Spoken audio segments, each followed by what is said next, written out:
Welcome back, my friend, to the Whispers to the Soul. From where I sit on my park bench, I can hear people laugh and cry, dream and despair. Perhaps you can hear it too. Voices are raised and news is proclaimed, but so much of what is said seeks to divide, oppress, and silence us. And within all this constant shatter comes the whisper, trickling down into the crevices of the soul, down into the deepest pool of dark water, until at last the ancient spirits are stirred and lifted. These spirits come bearing a story of long ago and far away, a story about a king, about traitors, and about rats and new beginnings. And this is how the story begins. Once there was a kingdom in a faraway land, ruled by a king who prided himself in being able to correctly judge a person's character. His method was simple. A pleasant face with eyes looking down at his feet signified that the person spoke the truth. Anyone daring to look him in the eye conveyed aggression, a lack of humility, and a desire to steal his power. A timid and shaky tone in a voice, added with the pulling at one's collar, conveyed a strong and moral character, and the person could be readily trusted. A gift of any kind, though he preferred gold and gemstones, proved loyalty to the king. The greater the gift, the greater the loyalty.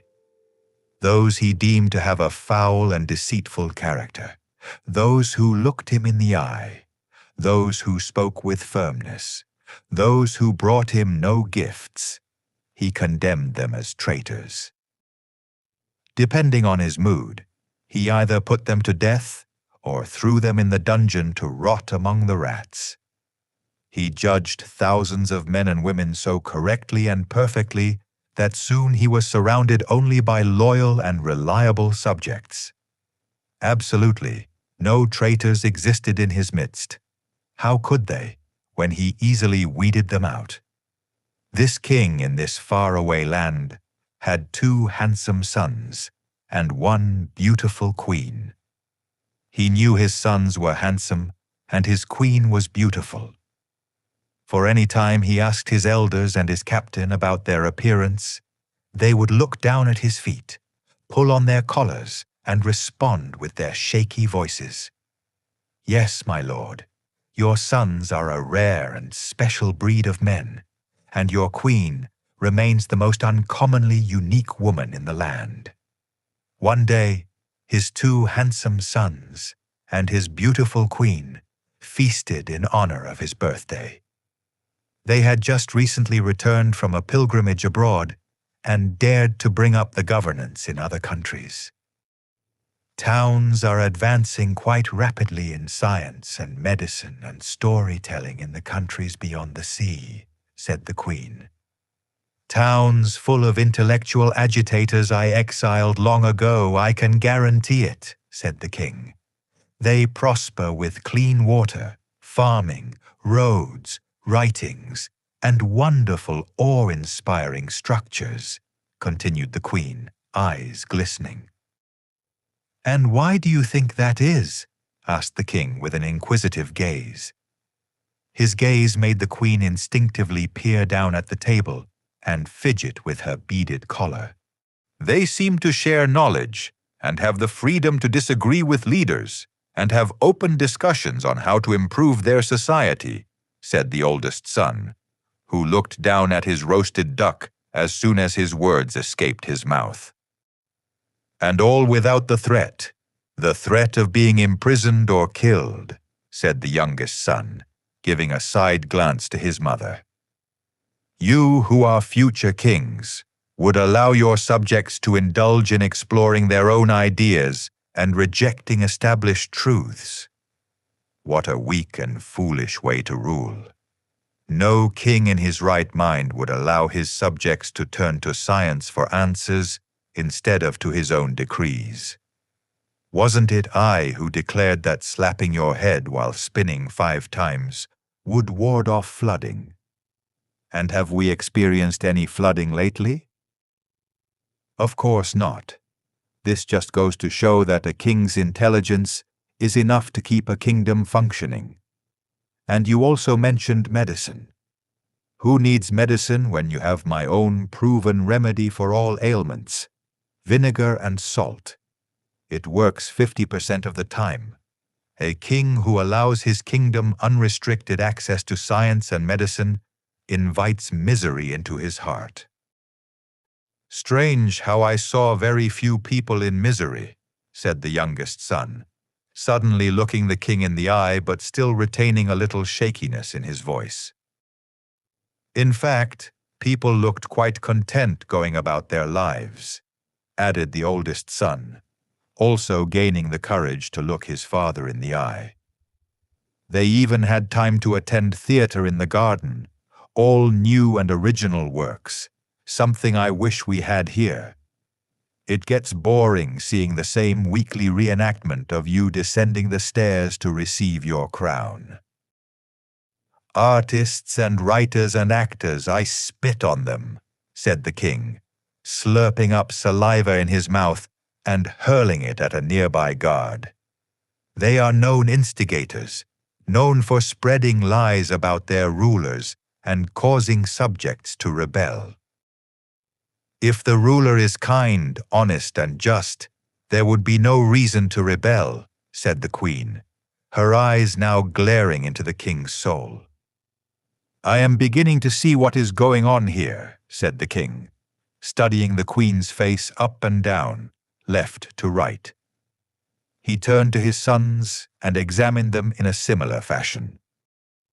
You have all been tainted with the lies of the outside world, with false beliefs and false ideas from so-called enlightened thinkers. We are just reporting what we heard and saw, said the oldest son, his forehead nearly pressed into his meal. We are not saying that we agree with the outside world, said the youngest, ripping the seam on his embroidered collar. I think you have forgotten about my greatest skill, said the king. Unfortunately for you, I have already used this skill to analyze you. And it saddens me to say, all three of you are showing hints of disloyalty and deception. We are just weary from the journey, my lord, said the queen, bowing her head. She motioned for her sons to do the same. Give us time to rest. Give us time to unpack, for we bring you the greatest gifts from beyond the sea. You will soon witness how we are the most loyal subjects in your kingdom. Very well, said the king. You shall rest. But if after you have rested I still sense the influence of the outside world on your hearts and minds, I will send you to my most loyal elders. They will cast out all the false ideas that have turned you against me.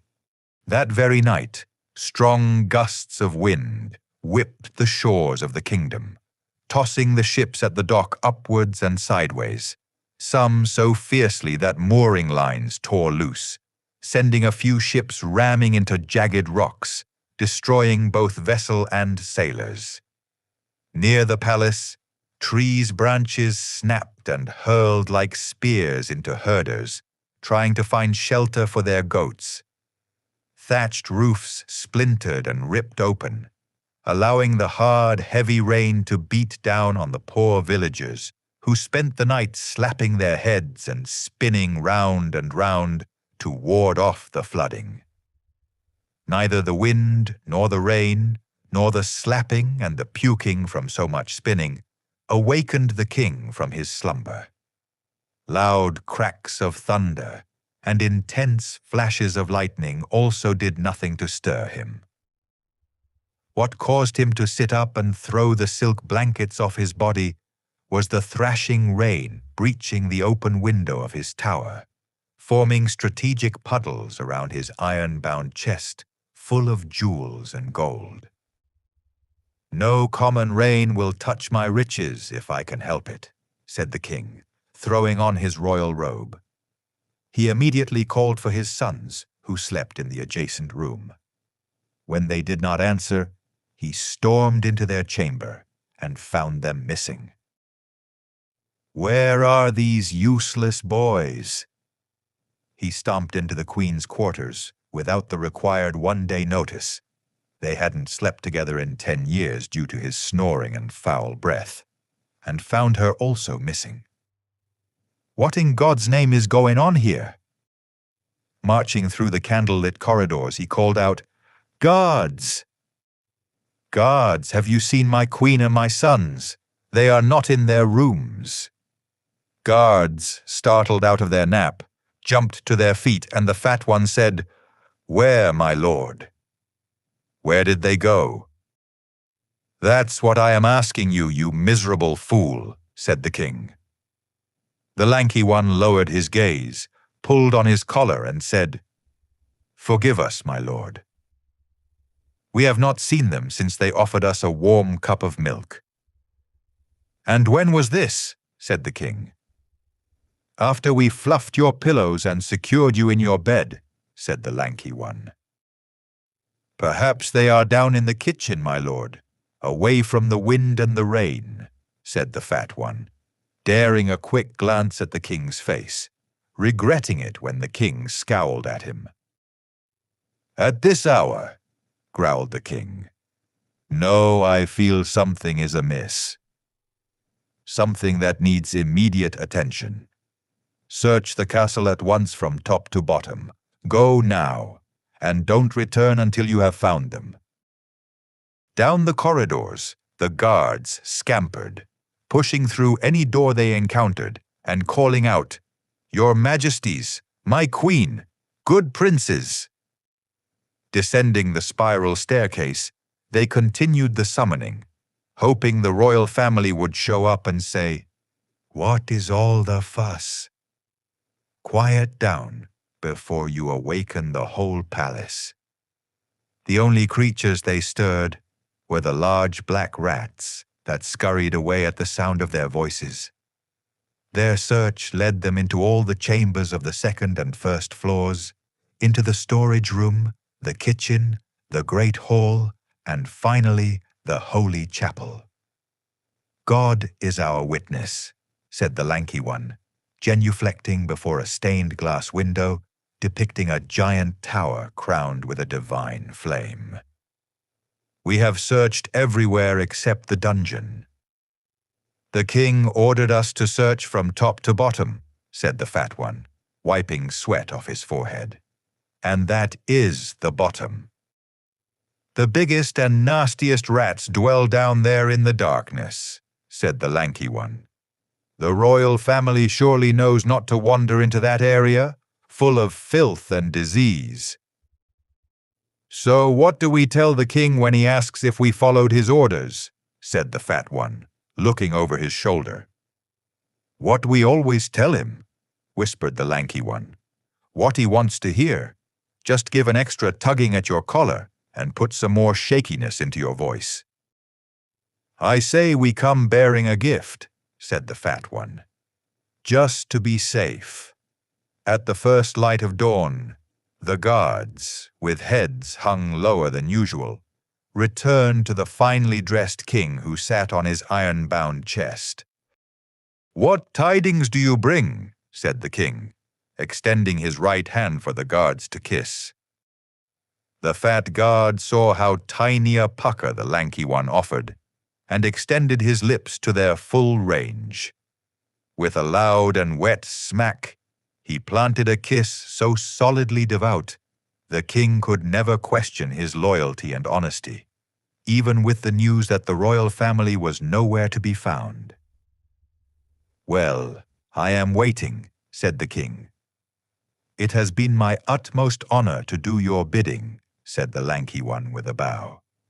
"No one gives orders like you. You are the greatest king, not only of our land, but of all the lands in the world."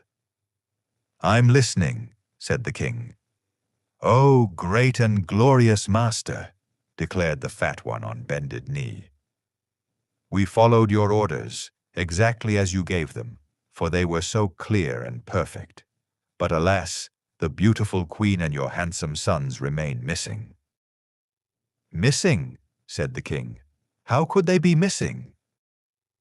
Was there not a deadly storm last night? Did not wind and rain, thunder and lightning force everyone into hiding? How then could my family leave the palace? You must have overlooked something. Both guards immediately pulled hard on their collars, and their voices trembled so much they had to place one hand on the other's shoulder to retain their balance.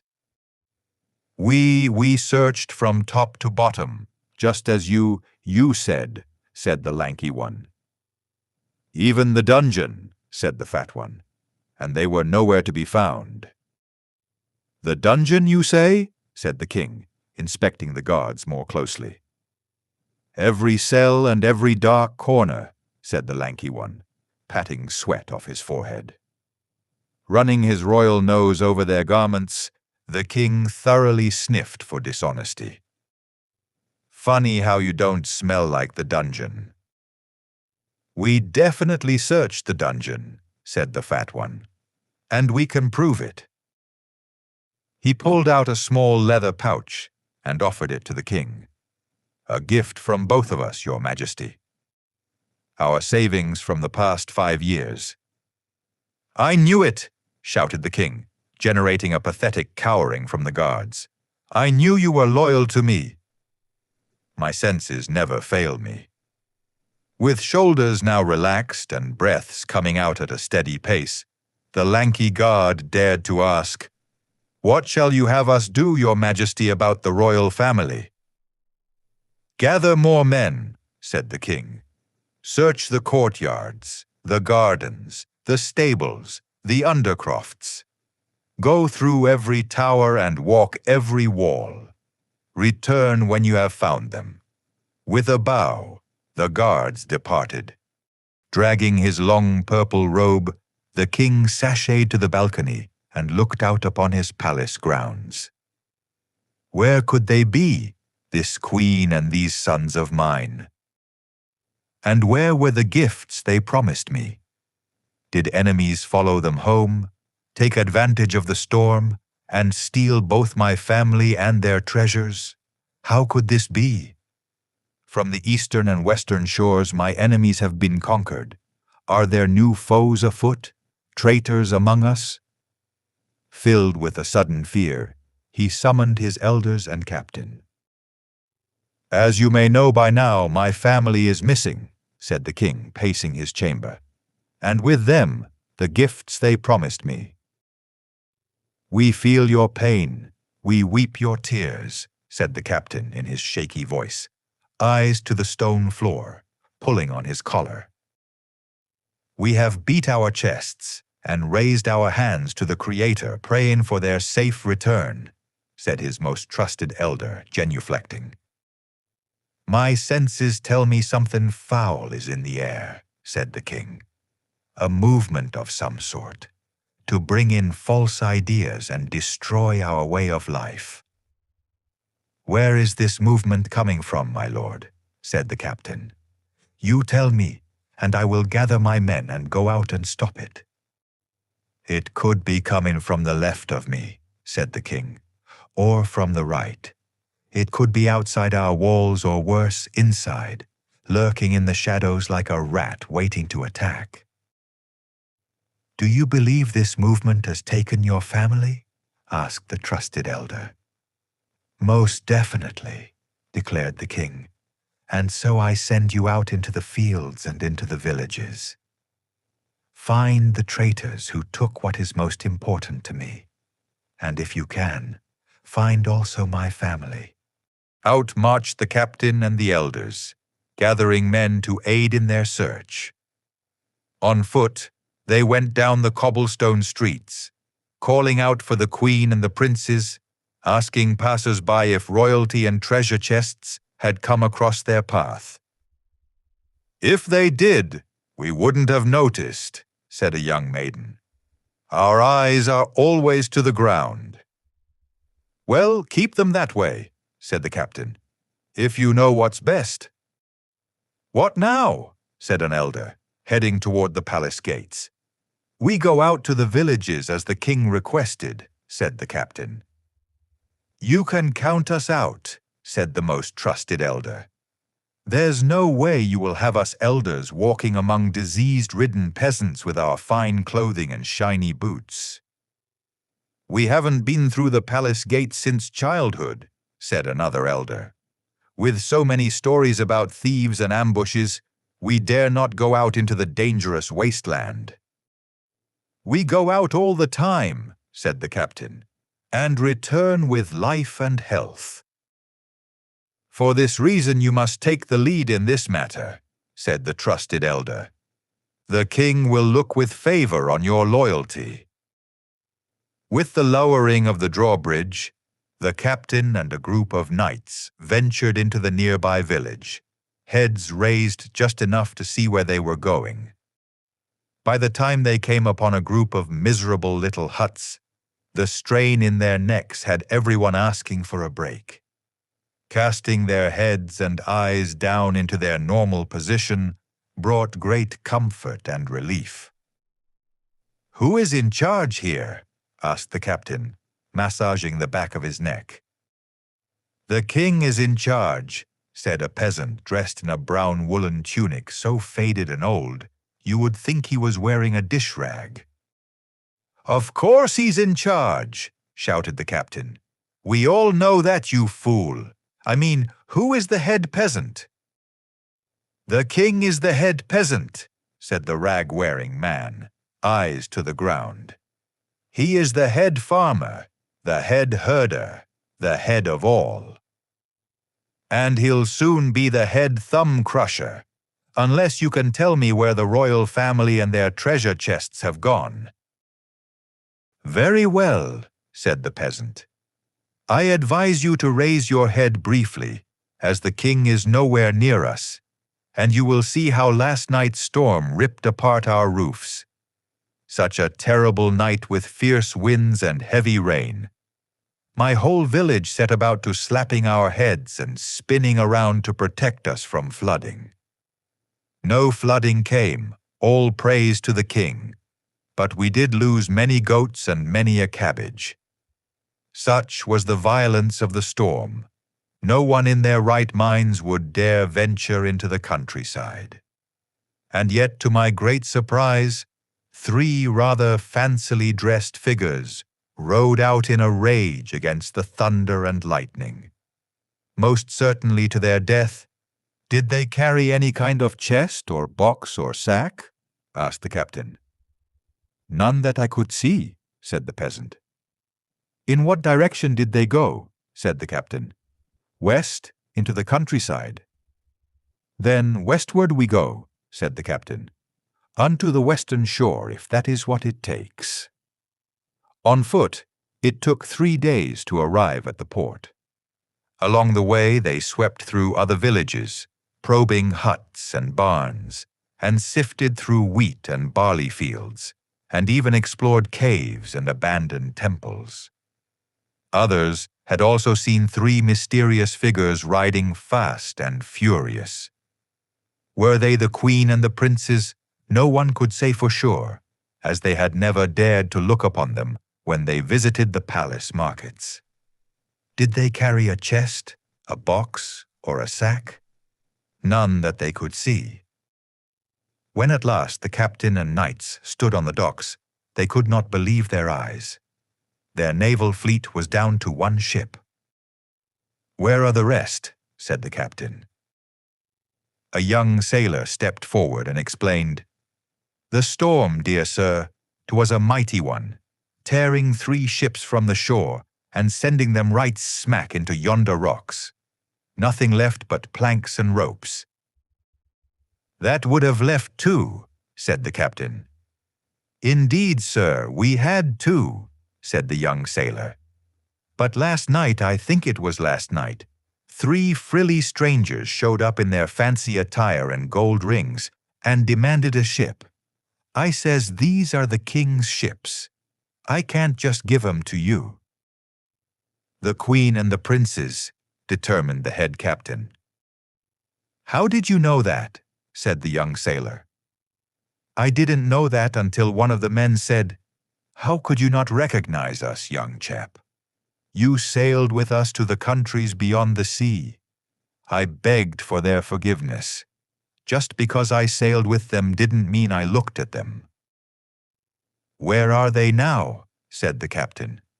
"Why did you let them go out into the sea alone?" "Experts at handling ships they are," said the sailor. "Trained since childhood, they said." "And who am I to deny the request of the queen?" "Did they say where they were going?" "At first the young prince said they needed to leave at once. The king's brain had been invaded by worms, and they needed to find a healing potion in the lands beyond the sea. But then, for some reason, the queen shook her head and said, 'We are going to the country of enlightenment, with other exiles. We hope to join them in advancing science and medicine and storytelling, bringing healing to humanity. Come with us, young man, and live a new life,' said the queen, lifting my chin with her royal fingers, our eyes meeting for the briefest of moments." The captain and knights gasped and pulled their swords. "How dare you look your queen in the eye?" said the captain.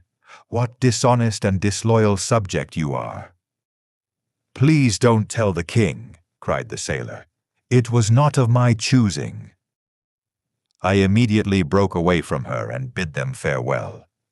I washed my eyes out with mint and wiped mud over my brow to remind me of my status. "Very well," said the captain, lowering his blade. "But you are coming with us to the palace. It will be you who breaks the news to the king that his family and his treasures are gone." "Treasure, sir?" "The treasure the royal family carried with them. You must have seen a chest or a box or a sack." "None, sir." "Everyone says the same thing," said a knight. "Perhaps they hid the treasure somewhere in the palace." "The Creator has been good to us this day," said the captain, clasping the knight's shoulder. "So focused the king will be on looking for his treasure that he will ignore the fact that we brought him the bad news of his missing family. And we will go unpunished, and so it came to pass." The captain and knights returned to the palace empty-handed, bending the knee in the presence of their king. "Why have you come bearing no gifts?" said the king, glaring down at them. "And where is my queen and my sons?" "Good master," said the captain, gazing onto the king's polished boots, "you sent us on our way with directions as clear as day, blessing us with the opportunity to serve you. We come to you broken and afflicted over the sad tidings this young sailor will now report." With an extreme pulling of the collar and an unnerving shakiness in his voice, the young sailor recounted how the royal family appeared to him under the full moon. Beating their chests and howling like wolves, they chastised themselves for betraying such a divine husband and father. "We must exile ourselves," they said, "and spare our king the embarrassment of having such a vile and nasty family." And off they went, your majesty, taking one of our last ships, headed for the countries beyond the sea. "Is that really what happened?" asked the king to his captain and elders. The captain bowed to the king, but not without first giving the young sailor an angry shove. He tugged so hard on his collar that it tore, and he managed to release the most honest words the king had ever heard him speak. "Yea, yes, your majesty, this is exactly what happened." "An outrage, I tell you," declared the king. "A complete and utter outrage. First, my guards tell me they have searched every inch of the palace and found nothing. I had them beheaded for such incompetency. And now you come with this news that my own family has abandoned me, taking with them their promised gifts." Noticing a strange smile suddenly appear on the faces of the captain and the knights, The king gave a hearty kick against the captain's right calf. "What is so amusing that you all bear such a wicked grin?" said the king. "Please forgive us, my king," said the captain. "We mean no disloyalty. We smile because with the sad news of your treacherous family, we also bring good news." "Go on," said the king, rubbing his chin. "According to every witness who saw them, they bore no chest, no box, and no sack of gifts." "Which means—" "Their gifts were left behind," exclaimed the king with jubilant joy. "And they must be somewhere in the palace." "But my guards searched the palace and found nothing. Then, again, they weren't searching for gifts and probably overlooked them." "Shall we begin the search, Your Majesty?" said the captain. "What an idiot question to ask," said the king, flinging a half-bitten apple at his captain. "Of course you should begin the search. Look into the highest tower to the lowest dungeon. I want hands digging in cesspools and uncovering graves. Find any loose stones in the walls and see where the holes lead. Lift every rug and peek behind every tapestry. Turn over every stack of hay and shovel through every granary. The person who finds the gifts will be granted a full day of sitting in my presence." With a flick of the wrist, the king sent his captain and the knights on the mission to find the hidden gifts that came from the lands beyond the sea. "And what of your family?" inquired a trusted elder, who stayed behind to clip the king's crumbly fingernails the color of green and yellow. "What about them?" said the king, wincing. "Should we go after them? Bring them back and imprison them? Or perhaps give them a public beheading?" "Oh yes, how delightful that would be," said the king with a wide grin. "But first have them tell me where the treasures are hidden." "And if they refuse?" "Refuse? I have never been refused anything in my life." "It's a possibility, with a family as diabolical as yours. And even if they do speak, it would most certainly be lies. So the question must be stirring inside the scholarly juices of your brain. Is it worth the effort to go after them?" Swirling his head, the king closed his eyes and seemed lost in a deep thought. Then his profundity, in its purest form, came forth in various sounds, one being faraway, and the others, "Then you are saying to just let them be." "You make such perfect decisions, my king," said the elder, averting his eyes and pinching his nostrils shut. "You most certainly wanted to protect your reputation. You didn't want people discussing how you failed to recognize disloyalty and deception in your own family. Even a small doubt in your skill could disrupt our daily lives and traumatize your subjects." "That's exactly what I was thinking," said the king, walking into the open air of his balcony. "It's not worth the effort to go after my evil queen and my dastardly sons. Instead, we will tell my people." "Tell my people what again?" "If I am reading your mind correctly, you want us to tell the people the queen and the princes left for a pilgrimage to the great temples of the world. And then a month later, we tell them they died at sea in a great storm. And no one will ever know how you failed to see their disloyalty. But you will know, as well as the guards, the captain and his men, the elders, and the young sailor. This is why, in your great wisdom, you have decided to let us live.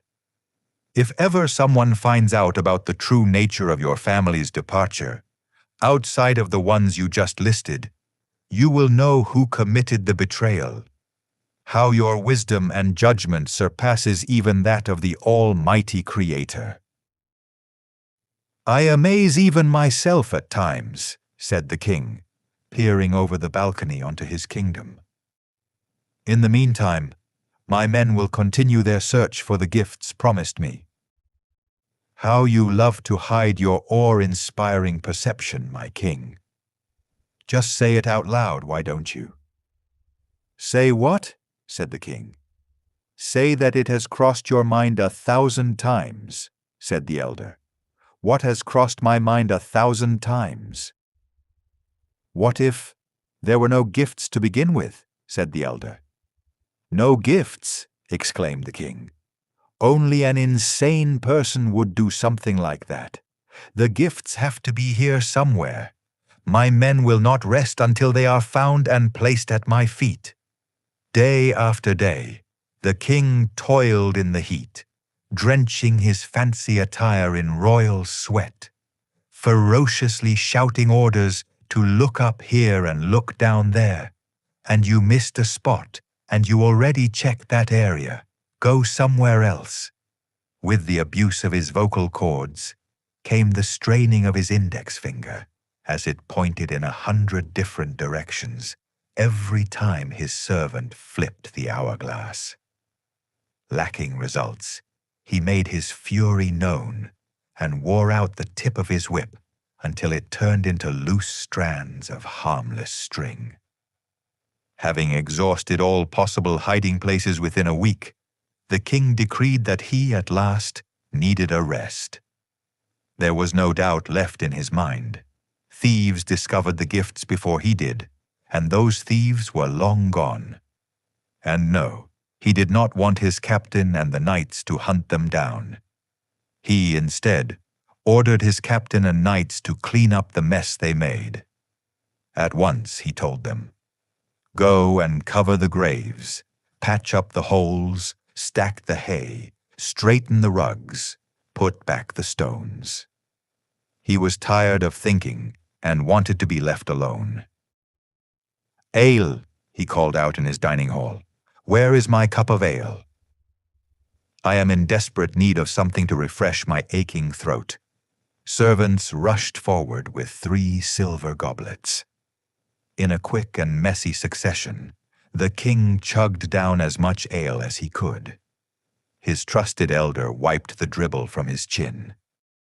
"With your vile, wretched family gone," said the elder, "and now the thieves fleeing for their lives, what say you, my master? Are there any traitors left in your kingdom?" A hard grunt escaped the king's mouth. "Is that a no?" said the elder. A tired stare was all the king could offer to the elders bowed before him, their eyes averted, their hands pulling on their collars. In a weak voice he declared, "Let it be known, from the eastern and western shores, from every village to this very dining hall, my kingdom is free." Again from disloyalty and deception.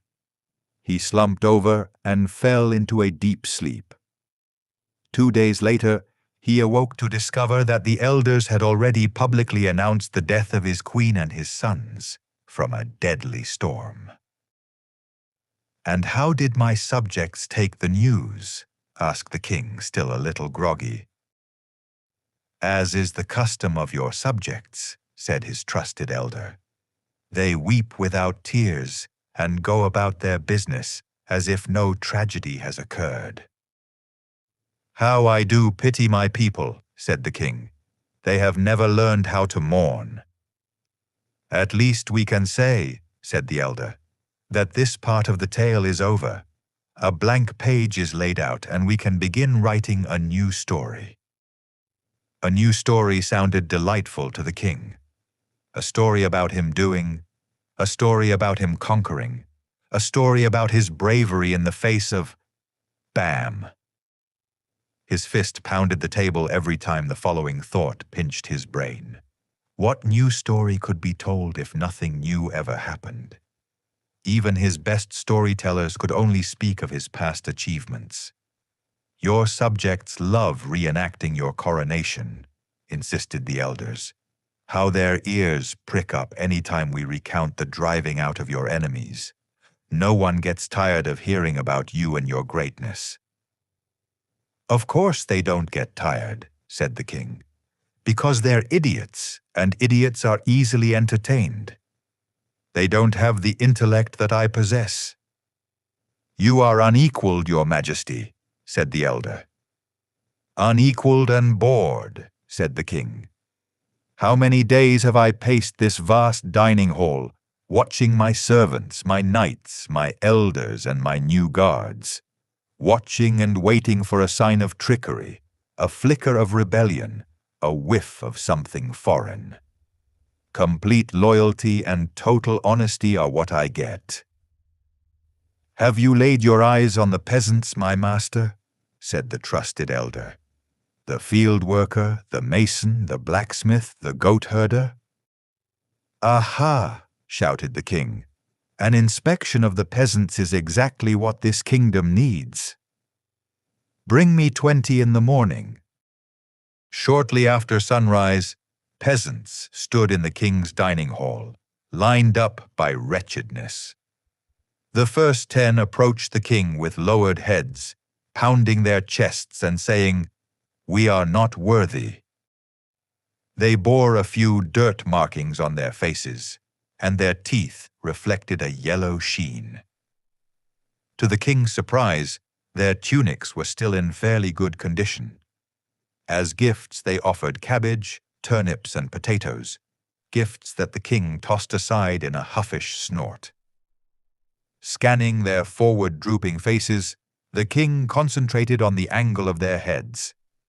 Did the inclination meet the standard requirement? Did they press down on their chest too hard? Which was a sure sign of guilt, a sure sign craftiness lurked somewhere in their hearts.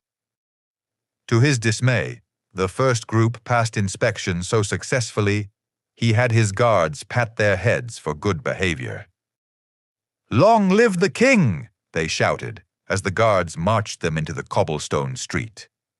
On purple-colored knees crawled the second group, whimpering the phrase, "Forgive our hideousness, good king." What the king could not forgive was their awful, rancid stench. He gagged as they came close enough to smell. "Rose water," gasped the king. "Lavender, myrrh, anything to shove up my nostrils." Quickly now servants wiped perfumed oil around the royal nostrils, allowing the king to catch his breath. "Not working," said the king. "I can still smell rotten gums and open sores." With a loud clap, he ordered his servants to throw rose water over the grayish, cracked skin, sagging from bowed heads. "Get some water around that yellow gunk coming out of their ears. Splash the goo out of those nasty red eyes. Give them mint to chew on and make them take 10 steps back." "We bring gifts, your majesty," said a hunched-back old man, "to prove our loyalty." With a grimace, the king looked down at what the old man had to offer, a half-eaten piece of rock, hard bread. A quick nod led a guard to kick the bread out of the old man's hands. "Your gift has been accepted," said the king. "Oh, thank you, your majesty," said the old man. "This is the greatest day of my life. I will speak of this encounter until I am dead in the grave." The rest of the peasants delivered similar miserable gifts: a bag of nuts, a duck's foot, an antler, a ball of mud, and the worst of all, the carcass of a squirrel buzzing with flies. "Damn these peasants," said the king. "In the midst of their wretchedness lives a childlike fidelity to their father. Give them each a carrot and send them on their way." With carrot in hand, the last peasants limped away, praising the king for his generosity. "Well, that was a total waste of time," declared the king to his trusted elder. "At least you know you still have your gift," said the elder. "You can still judge a person's character quickly and with precision."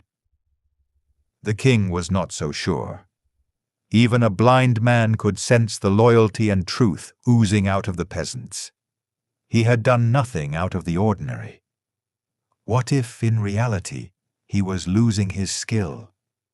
What if he already lost it from lack of practice? And perhaps this was the real reason he couldn't see the vile character of his own family members.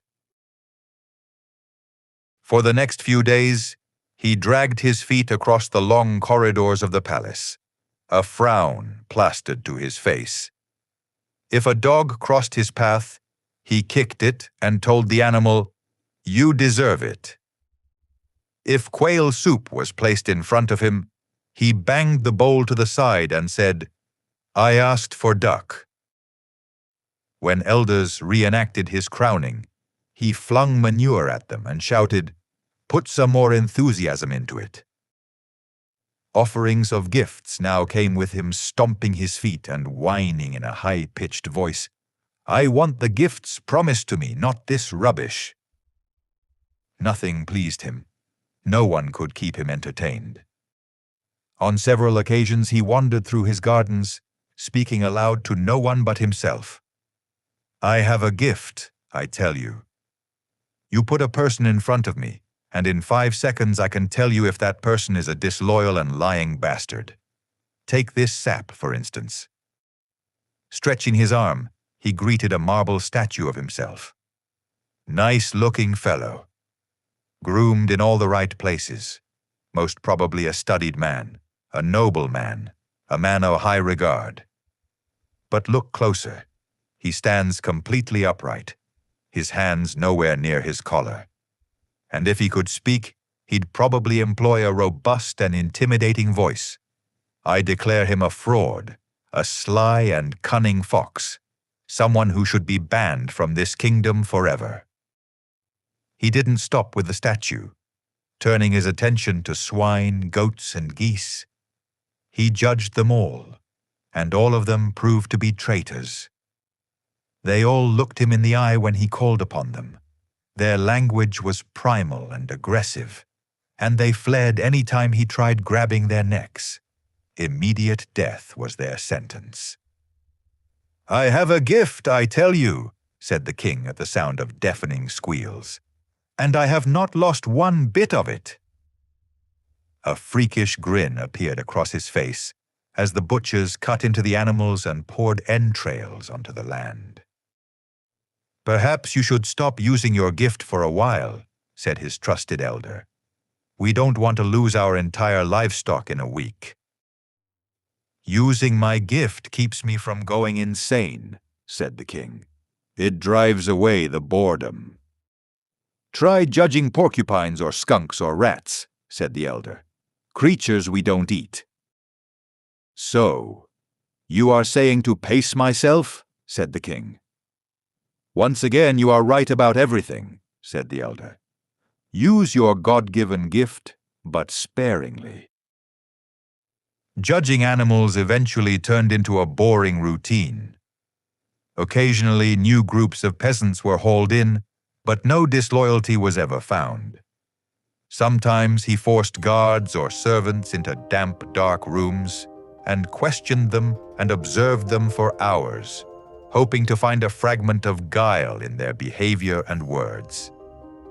"Look up at me," he demanded. "Face your king in the eye. Stop pulling on that collar. Speak with strength." Eyes stayed directed at the dirt floor, collars ripped, and voices shook like churning butter. Just as he thought he would never again get to use his gift in a real and meaningful way, 2 strangers arrived in his kingdom.